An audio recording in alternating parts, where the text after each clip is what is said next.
Hi, it's Mike Stiles from Brand Content Studios. Here's the Content Marketing Quickie for the week ending October 1st. Blogger Talk. What are you bloggers doing and how are you doing it? Orbit Media Services did a second annual survey, officially making it annual, to see how or if blogging is changing.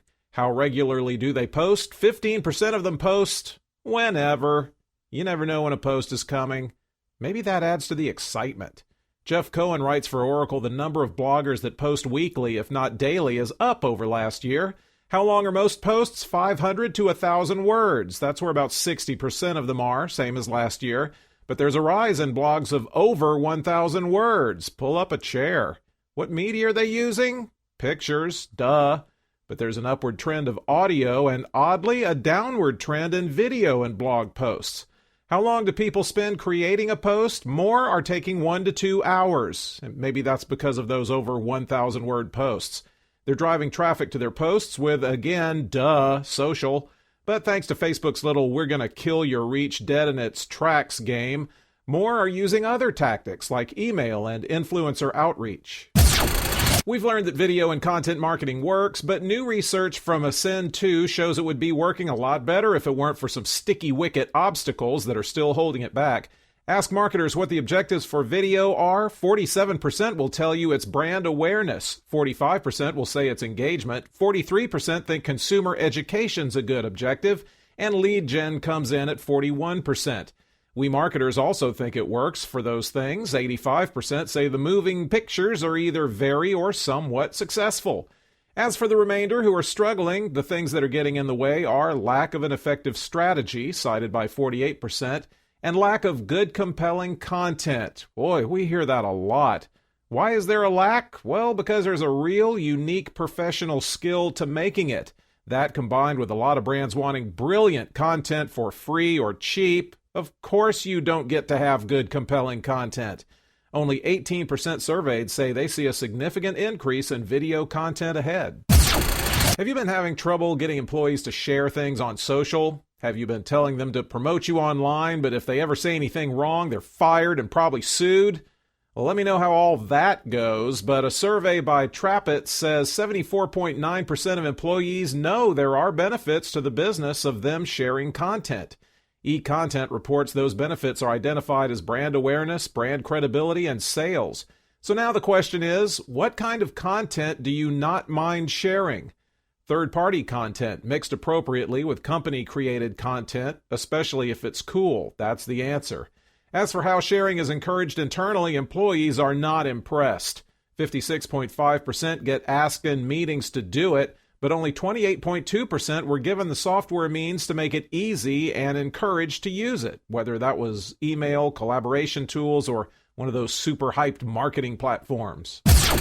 A lot of us want to use our content to establish real, long-lasting relationships with our customers. So here are 3 brands for us to be jealous of, because marketing firm MBLM uncovered the 3 most intimate brands among millennials. They call intimacy a tight relationship between a person and a brand that can help a business grow. I call intimacy accidentally using someone else's toothbrush and not really caring. The top love masters are Amazon, Apple, and PlayStation. Jeff Grubb reports Amazon's got a fulfillment chain that goes right along with millennials' lifestyle.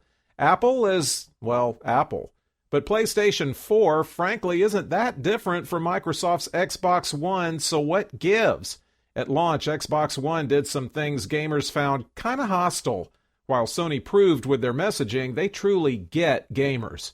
Xbox corrected their issues, but too late, Sony proved they love the customer more. Do your customers trust you? Do you care? Please care, because a survey from Experticity says that's it. That's the thing you need if you want people to believe the info you give them and move them toward buying your stuff. Here's one of those famous disconnects I love reporting. 83% of you marketers say advertising, all kinds of it, still rocks after all these years in influencing purchases. But just 47% of consumers trust or believe our ads. 82% of you marketers think social is effective. Only 49% of the people trust social campaigns. So your effective things aren't very trusted. But Barry Levine ponders in VentureBeat that you must know if you're doing well in sales bumps or not, so what's going on? People buy from you even though they don't trust what you said? The public does trust close personal contacts at 72%, online reviews at 72%, and third-party experts at 61%. Imagine what you could sell if you got those going. Charles Mubarugu in Kenya, Jumbo Charles, did a nice summary in marketing news of 5 content marketing trends. 1, more targeting and personalization. Brands are now prioritizing overall customer experience. 2, employees and customers doing content creation. Jay Baer says we'll see more UGC and staff involvement. 3, more visual and not just infographics. Neil Patel of Crazy Egg says look for 3D infographics, parallax, or animated infographics. 4, shorter, more respect for users' time. And 5, hyper-local. Scripted's Ryan Buckley says the idea is to produce content written by an author who lives in a specific area. It's a difficult type of content to pull off because of the writers required, but Google loves original hyper-local content. Medium was founded in 2012 by Ev Williams, the guy who also started Blogger. Blogger was bought by Google in 2003, so he needed something to do. Medium just got a Series B of $57 million to continue trying to be a super intuitive place for people to write and publish their thoughts and opine to their heart's content. And since it's a platform, it's got some nice discovery and networking aspects to it. Over 20,000 people use it every week now that it's available to everyone. When it first started, writers could get on it by invite only, a way to keep the quality especially high. But now that us low-quality people can use it, the valuation has risen to almost $400 million. Look for the announcement of some new products and partnerships soon. The Financial Times has pulled together its brand content and content marketing products into a unit. A unit means one. If you read the Financial Times, you'd know that. The unit is called FT Squared, and they're launching with Zurich Insurance Group and Santander on board. So this includes their new paid posts that let you promote content that's in your brand's voice but is made by writers the Financial Times has or finds.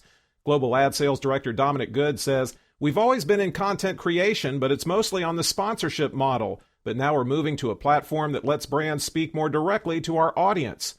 Their semantic content matching Smart Match is powered by Smartology and looks through your content, puts it in an ad, then matches it to the best Financial Times editorial content. Ronan Shields reports in The Drum, the Financial Times checked and found 74% of their readers would be interested or very interested to read a select number of corporate brands' content if it was clearly labeled. Samsung has a mobile video service called Milk. Oh, wait, no it doesn't. They're shutting it down in November, about a year after it was launched. It wasn't a bad idea, right? They knew people would increasingly want to watch short-form video content on their mobile devices. And it must still be a valid idea with Verizon launching Go90 and Hulu's old boss Jason Kilar doing Vessel. But Samsung said while we remain committed to providing premium entertainment services, we have decided to end support for the Samsung Milk Video app. All right, that doesn't tell me why they're tossing in the towel. They had exclusive content deals with Vice and Funny or Die. Variety's Janko Rutgers says users were told the app may just vanish from their phones with the next update. And yes, I got through this whole story without making a got milk joke or a don't cry over spilt milk joke. Are you listening to this on your phone? Phones now are responsible for 62% of time spent online, according to ComScore. That's up from 51% in 2013 and equals 2 out of every 3 digital minutes. 9 in 10 mobile minutes are spent on apps, and the undisputed kings of mobile apps are, oh, you already know, Facebook and Google. They own 8 of the 10 most visited mobile apps among unique visitors. So what is it people are doing on those mobile apps? Well, if we're talking about millennials, and we are all compelled to talk about millennials, it's social, video, music, and communications. 26 hours a month on Facebook, 7 hours on Instagram, 6 hours on Snapchat and Tumblr, and 3.5 hours on Twitter. If you run ads on mobile, you are a brainiac. Probably because of less ad competition, mobile ads show a 2 to 3 times greater point lift for aided awareness, favorability, likelihood to recommend, and intent to buy. Want to talk about desktop? All right, let's. It makes up 38% of digital time, down from 49% 2 years ago. A big welcome to LinkedIn's Elevate. It's an app for mobile and desktop that puts LinkedIn more into the social sharing of good articles game. The articles are chosen the same way it's done in LinkedIn's news recommendation products, Pulse and Newsly. Word has it, there are also some humans involved. Then you can schedule and share them on LinkedIn and Twitter. It's not free. How much is it?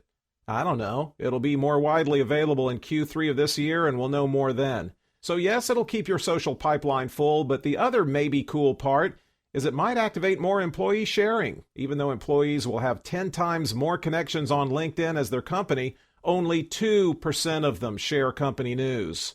There's some potential there. LinkedIn's Will Sun says they learned a lot from tests with Unilever, Adobe, and Quintiles. When an employee shared content, their company got 6 job views, 3 company page views, and 1 company page follower. Jacob Nelson is a doctoral student at Northwestern who did his homework so that you can know how people are finding and consuming news content. He probably had a few energy drinks, then teamed with ComScore VP Andrew Lipsman to find out mobile and desktop were pretty even Steven until 2014. But when 2014 happened, the average number of unique visitors to news content started changing. Mobile started rocketing up and desktop started going meh. After that fork in the road, desktop dropped 13% while mobile went up 14%. Engagement on desktop dropped 5% while mobile engagement went up 21%. We also learned from soon-to-be Dr. Nelson that mobile web drives audience by far, maybe because news links on social send them there. But it's app users that engage and spend time with the content. Apps pull a measly 6% of the mobile news audience, but they're responsible for 45% of the time the mobile news audience spends engaging. That's that. The transcript is at brandcontentstudios.com.